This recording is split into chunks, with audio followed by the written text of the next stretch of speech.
Three, two, one. Hello, you're watching DeProgram with Rall and Jamarl Thomas.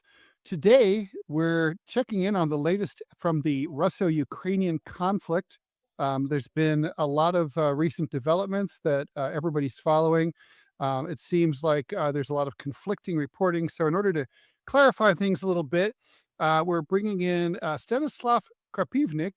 My apologies if I'm not pronouncing your name correctly. He's a Russian-born military. Is that correct? Close, close. Krapivnik. Krapivnik. Well, if you're into the Russian process, Krapivnik. Krapivnik. Okay. He's a Russian-born military political analyst, former U.S. serviceman, now based in Russia, and geopolitical analyst. He does a Substack. He's a part-time journalist, wears a lot of hats, has worn a lot of hats, and we couldn't think of anyone better to talk to than him. So, joining us from Russia, thanks for joining Deprogram. Thank you. Yeah, I'm the poster child for the career you start with is not probably the one you'll be doing halfway through your life before anywhere else. So, yeah, be That fun. was certainly the case for me, Tim. Yeah. I'm just so proud about blogs right now. So, so Stan, I was wondering if you could just bring us up to speed here in the United States. Obviously, we're getting a very pro-Ukraine, narrative in the media. I mean, it's sort of following up what's been going on for the entire length of the war, and before that, where basically, Russia is at fault and is losing consistently. Now it's like we're being told, well, now no, they're really actually losing, but there's been a lot of exchanges back and forth. Zelensky's government seems to be in facing somewhat of a crisis with domestic protests there. Can you tell us what's actually going on as far as you know? Yeah, no problem. One thing, it's Stas, not Stan. No, everybody It's knows us. that Thank you. mistake. Thank you. Yeah. So yeah, I put out a video on my YouTube channel 2 days ago about the total fuel apocalypse. You know, Russia's absolutely dead in the water. Everything's collapsed. That's why I was able to drive 1,200 kilometers down. So yeah, it kind of cuts right through that Western BS. Look, is it harder with fuel? Yeah, it is. Is it any kind of catastrophe? No, and it's gotten much better over the last 3 weeks. The last time I drove up and down this area, when I went to the front line. So I did go to the front lines this time. They wouldn't allow us there because what is going on is you've got Thiel's Palantir terrorist drones flying around on autopilot.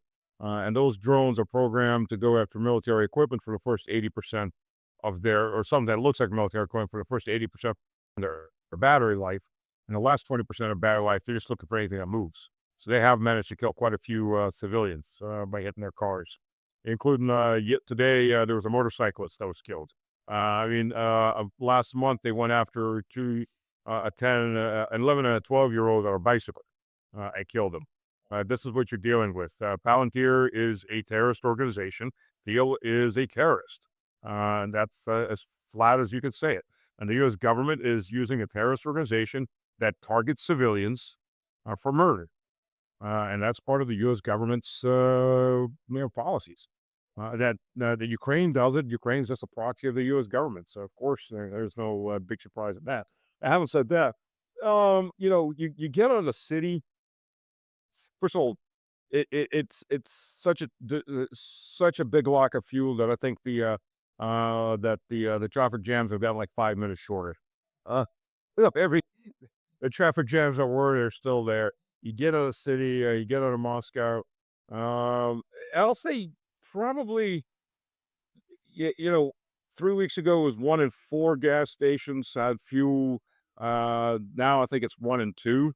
Yeah, sure, you may have to wait a bit for most of these lines, but there's another thing is too is this is the tourist season, so there's millions of people heading south for vacation. So you always have some amount of lines just because, and the mom and pops run out of fuel just because. There's always this mass migration. Now, having said that, I packed in an extra 3 hours on a trip just in case in my planning, just in case the fuel lines, and just in case, I didn't let my tank go lower than 3/4. So every time I got a quarter, I just re-topped it off. So I probably topped off a lot more than I would have on a normal situation. But overall, that wasn't a big problem finding fuel. Um, Lines for the most part, you may have had per pump, maybe like 5 cars on average per pump. So you're not talking giant lines. So yeah, we got down there. You can see the videos. I did the videos we're driving down. The other thing that they're now story they're telling everyone is that the crops are rotting in the fields because there's no diesel, which is why Russia is not exporting diesel. Well, except that Russia never exports diesel at this time of year to begin with. Starting in April and running through September, Russia doesn't export diesel because it all goes either to internal trucking or primarily it goes to agriculture. And since Russia is such a giant country, the in the south they'll start the planting season at the end of March. In the far north, I think, by the way, in the south, they get two harvests at least out of most of these fields. And in the far north, the planting season starts around mid-May, late May. They get one season out, but it's intense because there's a lot of daylight, very short nights. But because that big difference, they don't. Russia doesn't export diesel during the warm months. They're almost mainly for agriculture. And in my videos, and in that video, you'll see harvesters, combines going down, collecting the first harvest of wheat, which is in, and sunflowers, which is in. And they'll be the first. What I'm saying is, you can see on the videos, you can see the combines working, and the crops being brought in. So the people that count on Russia to feed them, because Russia feeds a third of the world, they're not going to go hungry. As much as Europe is probably crying right now, but big chunks of Africa and Asia are not going to go hungry. Um, I mean, if just to understand, Egypt is alive because of Russian grain. Egypt is one of the biggest purchasers of Russian grain, and not only a lot of sub-Saharan Africa buys up Russian grain, Southeast Asia, and Russia also exports rice, uh, not corn. Corn it makes just about enough for itself, but it's not a big as big a product as in the U.S. But rice, it exports. It's a huge rice producer. Wheat, buckwheat. All the different grains basically.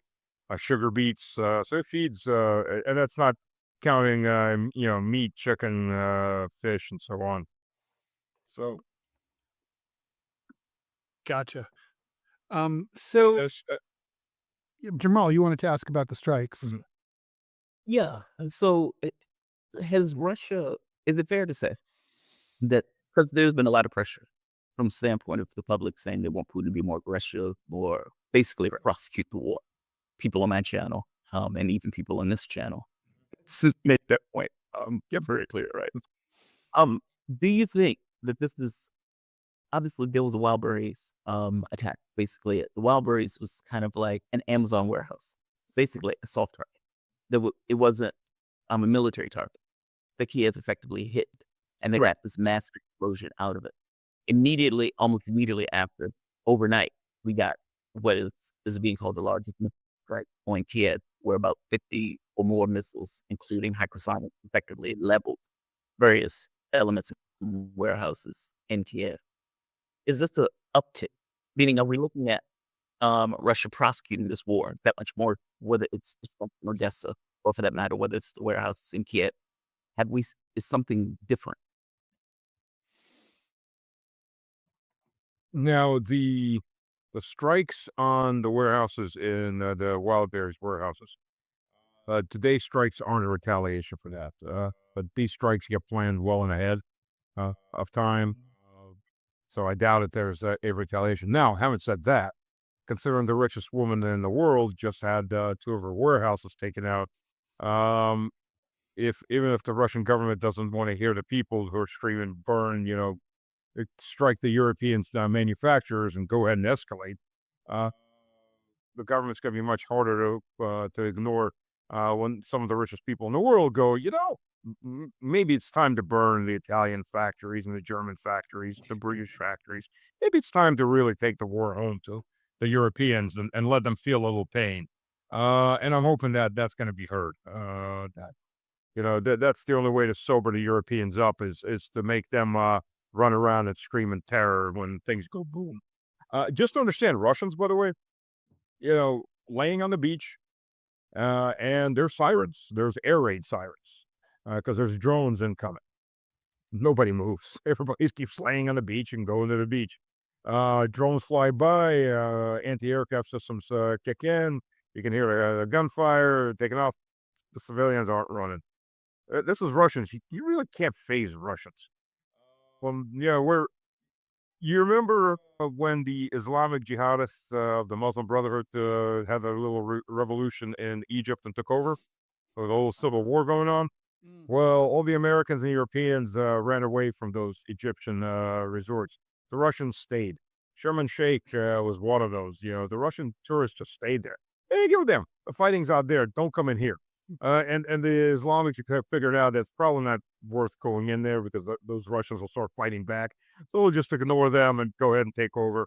And then they just let everybody fly away. It's just easier that way. And not to screw. This is, I mean, the most stark example I can bring you is Gorlovka. The pre-war population of Gorlovka was 380,000. I've been in Gorlovka multiple times. I've been down the road of death, which is the western edge of Gorlovka. Burned out cars all over from drone hit.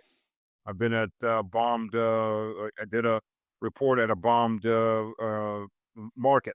Thankfully, just had not opened yet, and the only victims were the people that were setting up shop. One guy's port was still laying behind me. Nobody's coming in to pick him up while there's still artillery duel going back and forth. You walk around, you look at these apartment buildings, and they've been bombed, but they haven't been bombed with artillery. They get bombed with FPV drones. So what the Ukrainians will do is they'll fly up one of these FPV drones to the windows, look around, see if they see people in there, and then they slam the drone in and blow up the apartment to try to maximize civilian deaths. Gorlovka hasn't had water in 12 years because the Ukrainians keep hitting the stations. They used anti armor for bunker buster artillery rounds early on to destroy the water mains. Every time it gets repaired, they'll shoot it. They'll shoot up the rescue crews. So the pre-war population of Gorlovka was 380,000. The present population of Gorlovka is 320,000. People just look at it and go, "Screw you! This is our land. We're not going anywhere." You can come in here and you can try to kill us off, but we're not going. That's the Russian mentality. So Do you think unlike what you see in Europe, where yes and no. At its essence, the central and eastern Ukrainians are Russians, and they are Russians. In the western Ukrainians were once Russians. I mean, that was Russian territory. Galicia was Russian territory until about the 1400s. After that, the Poles were able to grab it, then the Hungarians and the Germans, and it's just a hodgepodge. So we're not going to count that. But the fact is, the central and eastern Ukrainians are Russians. They've been Ukrainized by the communists back in the 1920s. Huge mistake. Stalin stopped that Lenin Trotskyite idiocy back in about 33, 34, when they figured out they just created a bunch of wannabe Nazis. That was not a very good policy to follow. But we're still dealing with that little present that Lenin left us. Like I said, Stalin was smart enough to go and look at it and go, no, we're not going to do the same. But the damage is already done.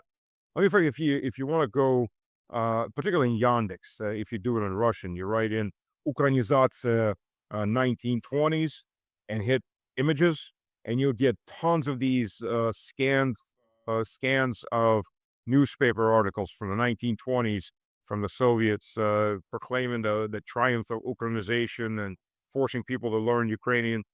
There were riots in Kiev when they were told, "Oh, you're not Russians, you're Ukrainians. You have to learn Ukrainian." Like, or what? What the hell is a Ukrainian? Number one, and why the hell do we have to learn Galician? Then that's not our language. They were quite literally riots from that the Bolsheviks put down. So they were creating this new nationalities, divide and rule, basically, is what they were doing. Uh, so that's why the fight is so hard, because we're basically fighting ourselves. But there is a difference too, because this Galician attitude has also come in, that's understood as Maya chata s kraya. My hut is at the edge. So the whole village can burn, and I don't give a damn until it gets to me. Then I give a damn. And that's a big mentality of why Ukraine was always going to be a failed state. Russia went through the same crap Ukraine went through in the 90s, got off its arse, washed the shit and the mud off, and started building a massive nation. Ukraine just kept wallowing like pigs in shit because that and I mean just to understand that by the numbers, Ukraine left the Soviet Union with an economy the size in 1991, with an economy the size, industrial economy and scientific economy the size of France. Zero debt, because Russia took all the debt of the Soviet Union onto itself as the inheritor nation. Ukraine, that was Ukraine in 1991. In 2021, Ukraine was compared to Uganda. At which point, the president of Uganda came out and said, "Don't you dare compare us to these people. We live much better than they do." So, I mean, this is, you're gonna, the amount of just pillaging of industry is incredible. Everything was sold off multiple times sometimes. Uh, it's like Trump's deal on rare earth resources.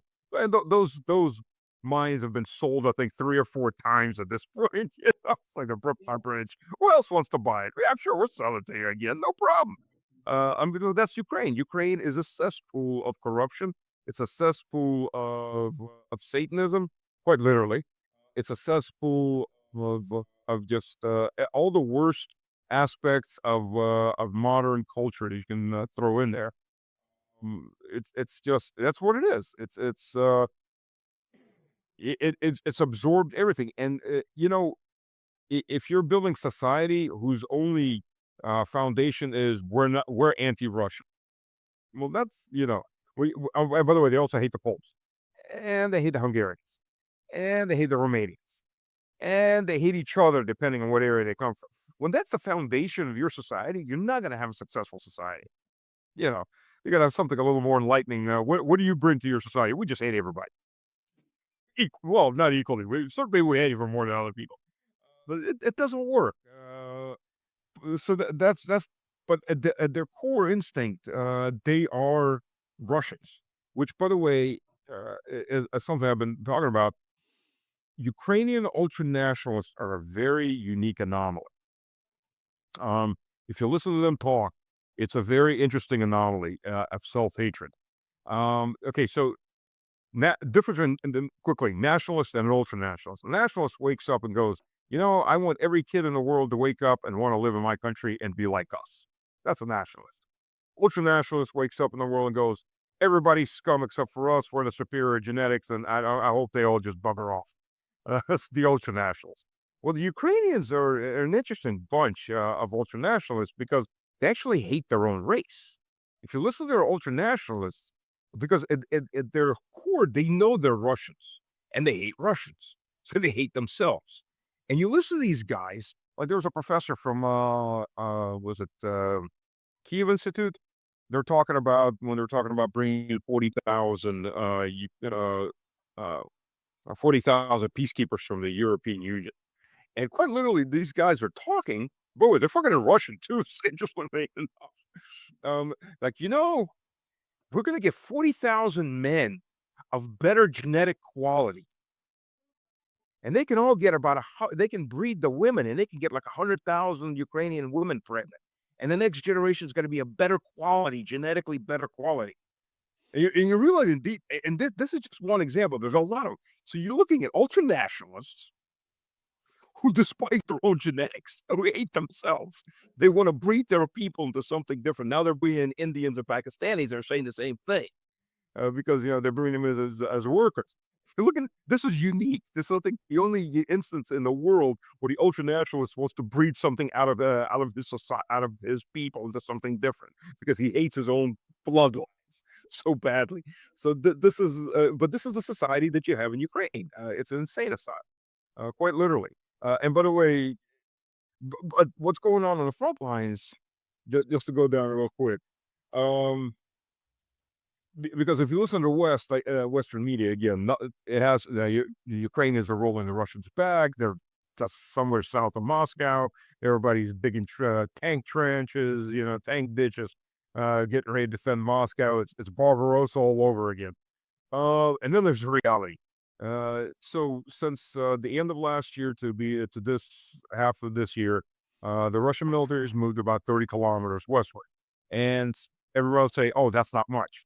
Well, when you consider that this is the most fortified territories in the world, the Donbass, it took the Soviet Union half a year to clear the Germans out. The Germans, the Nazis, the Germans, and all the other Europeans are and massive losses of life. Basically, this is an extraordinarily fortified area, and it's taken a while to remove them, especially if you don't necessarily want to lose a huge amount of Russian lives. Yeah, have you seen I mean, I'm sure you've seen the images of the Ukrainian fortifications. They're extensive. Yeah. Yeah, and you can even check the bodies that are being returned. It's like 1 to 32, if not more. Like, meaning it seems to be less Russians being killed, not more, in the way that Western media is talking about it. And not to mention, they're losing villages left and right. Like, this narrative of the Ukrainians are rolling the Russians back, I don't know where they're getting that from. And, like, you're looking at the ground, and you're like, okay, well, they're being rolled back in Konstantinivka. Konstantinivka. God, I have such a hard time saying that word. They've lost Krasnodar. So it's like, okay, so you've effectively been surrounded. The Russians are surrounding Kramatorsk-Slaviansk. That is the last stronghold. That doesn't look like success. That looks like your last stronghold. No. Mm-mm. So I don't know where they get that from. And it's amazing to me that they can make this up out of cold claw. And the media just runs with it. Yeah, I mean, it's crazy, right? I mean, I don't understand, I mean, even if you're not following this story closely, which I don't blame Americans for not, because it's been going on for so long and doesn't seem like there's really any huge changes, and you know how the American media is. If there's things aren't really blowing up in a big way, it's not exciting to them. But I don't get how people can look at the map and here's Stas. Here we go.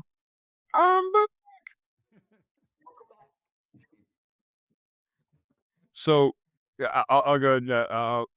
What we have here, the main battlefield right now is the Druzhovka Kramatorsk Slavinsk agglomeration, which is basically just one big city. So you have this, it's kind of C-shaped, and on one end you have Konstantinovka, on the other hand you have Krasny Liman, which is also taken. That's just being cleared now of pockets of resistance. Krasny Liman is on the high ground about 15 kilometers away from Florence, and it's looking down on it. Historically, this is the way the Red Army cleared this area too, going downhill.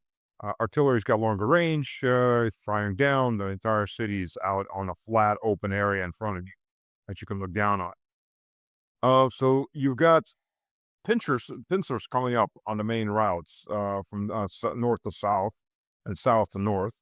Then you've got the frontal assault that's about 5 kilometers out and closing.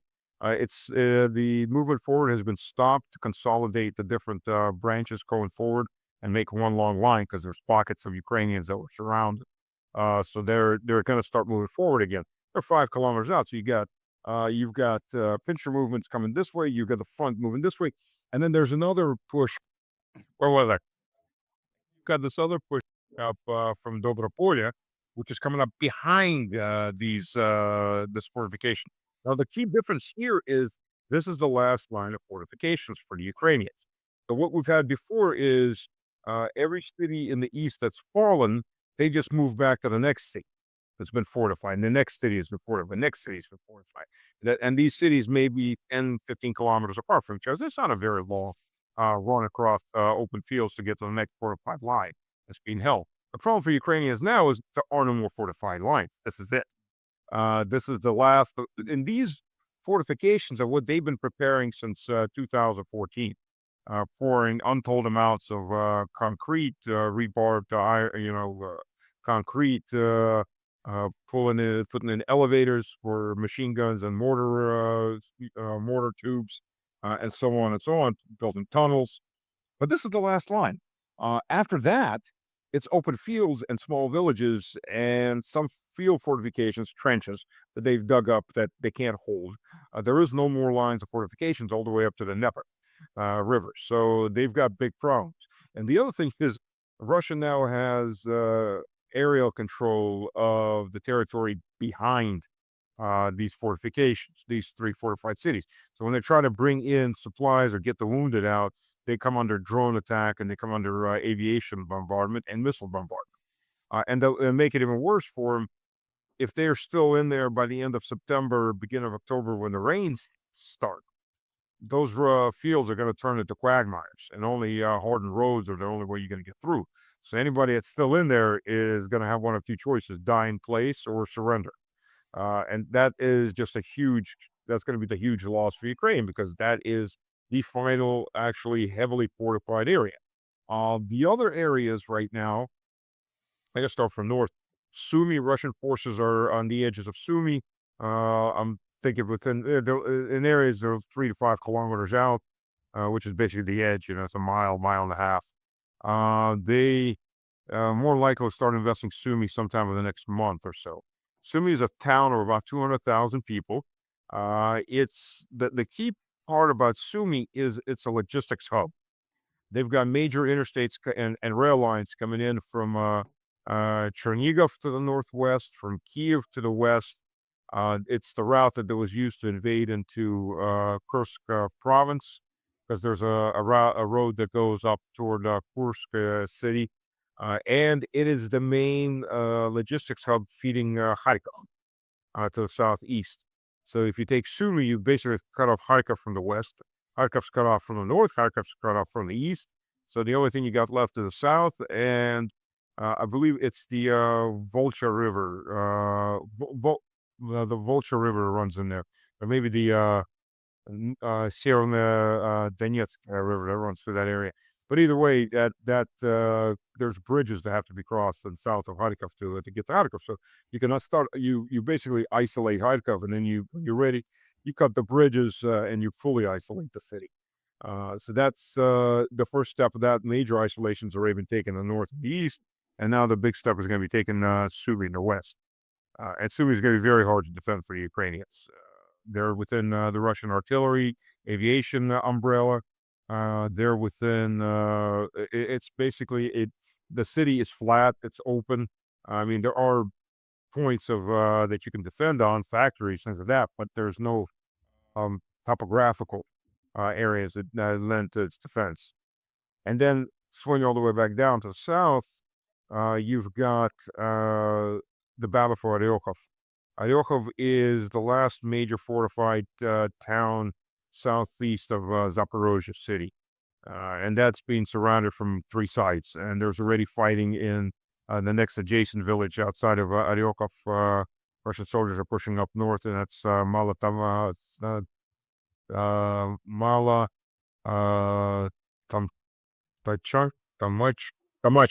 I think. Let me check that real quick. To be accurate.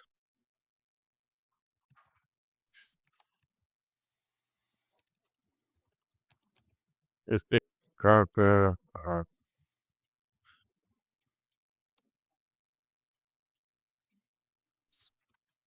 I'll tell you in 1 second.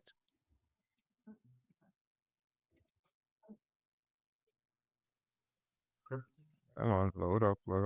Mala Takmachka. And it runs almost to the edge of it's a thin town village along the main interstate's N08, and that's the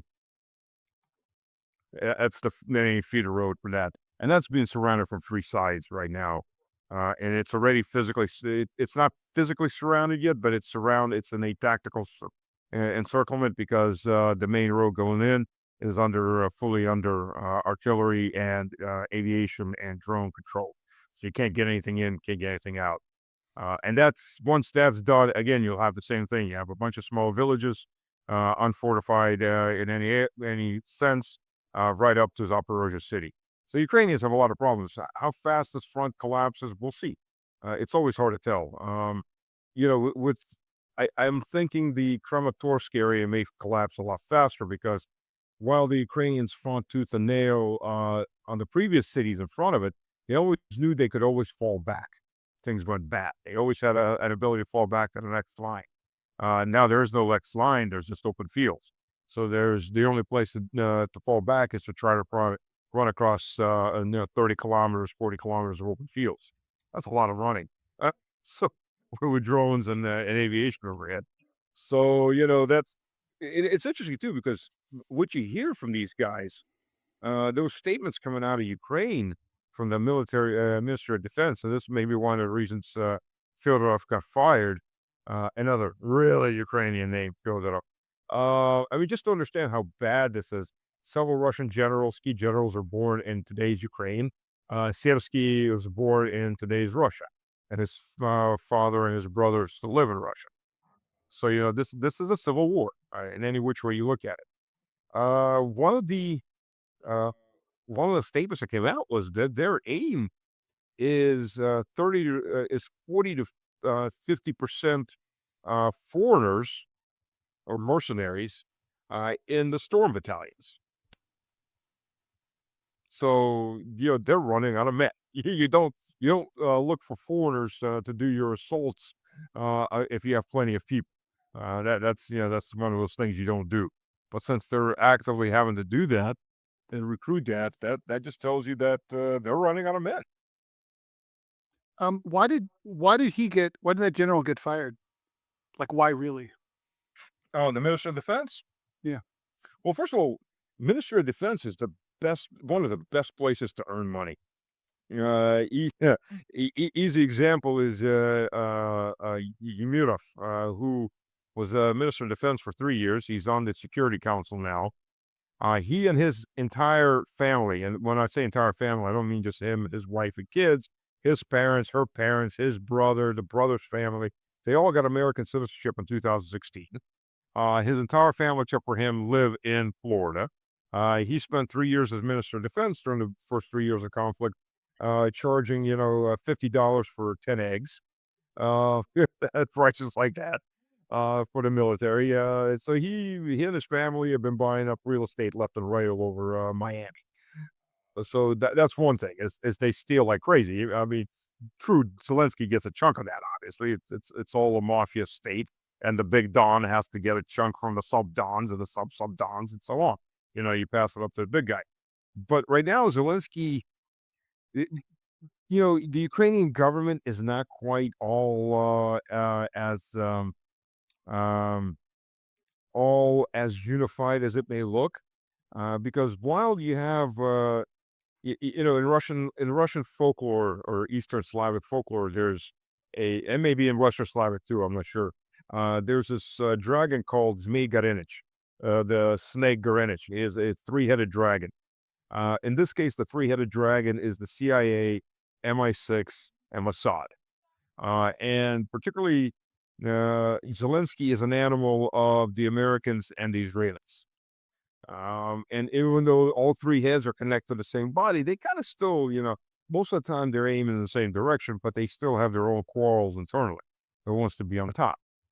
So the British obviously want to be able to control everything rather than having the Americans control everything in Ukraine.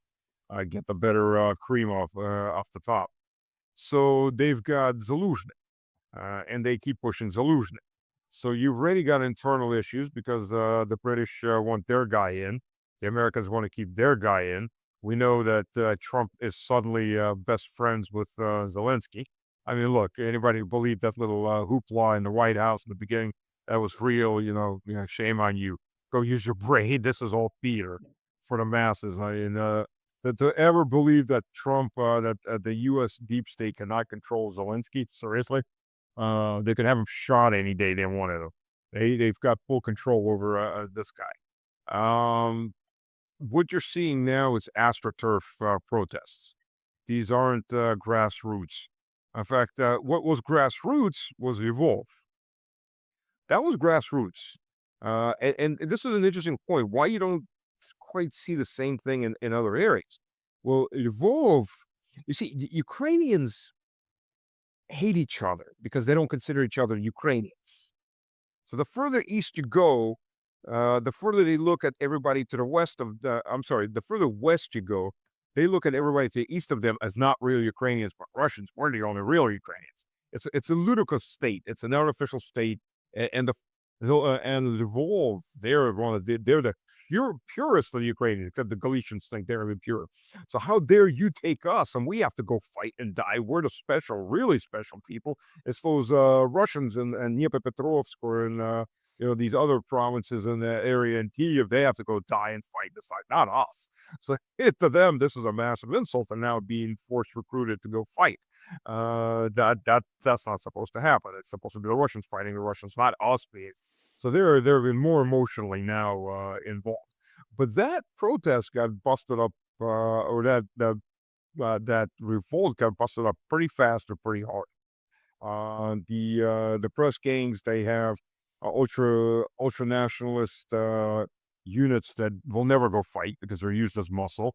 And they came in there and they beat the crap out of a lot of these people. They brought them in, made them apologize en masse, sent some of them to jail, but most of them are going to get press ganged up with a front no matter what.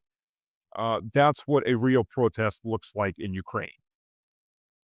It doesn't last. It doesn't get financed. It's something that people start, and the government comes in there and kills a bunch of them or cracks a bunch of heads and sends them all off to die in the front in the meat grinder. That's a real protest in Ukraine. Now, having said that, what the hell is that just landed on my computer? 1 second. Oh, it's a big grasshopper. Oh, I'm being surrounded by bugs. That's a really big grasshopper that's on my screen now. So that's a real protest. What we're seeing now is AstroTurf. These are funded protests, more likely funded by the British, to put pressure on Zelensky as they want their guy in. I mean that's just as simple as it gets. This is all theater. This is all theater. I mean, look at how many young men are out there, and the press gangs aren't touching them. They're not touching them because they're paid not to touch them. These guys have, these are professional protesters. They come out when they're needed. So there's a whole class of men that lower their front because they have immunity because they're professional protests and they're on the payroll of one of the government. One of the governments backing the Ukrainian. It's ludicrous as it gets, but this is Ukraine. Wow. Any other questions, Jamarl? No, this was good. I appreciate Stas coming on too, especially with the signal fighting through it. No, I appreciate staying on. Thank you very much, Stas. Absolutely. Thank you. Okay, take care. That was Yep. the voice of an image of Stanislav Krapivnik. And hopefully he'll come back anytime. And good luck and stay safe. Thank you. Thank you. All right, here we go. Hopefully a better internet connection. Hopefully. All right, ending recording. Um,